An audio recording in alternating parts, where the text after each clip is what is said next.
বলো রাধারানী মহারানী কৃপা করো না, কৃপা করে বৃন্দাবনে নিয়ে চলো না।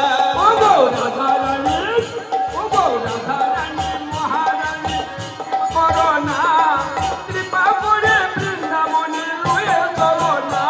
আর যাবি তো না ওই নাম শুনে, ওরে যাবি তোরা ওই না শুনে। ওই কে কে যাবি ভাই মধুর বৃন্দাবনে যাই, কে কে যাবি যাবি ভাই মধুর বৃন্দাবনে তাহা কে কে যাবি ভাই মধুর বৃন্দাবনে তোরা যাই। যাবি ভাই মধুর বৃন্দাবনে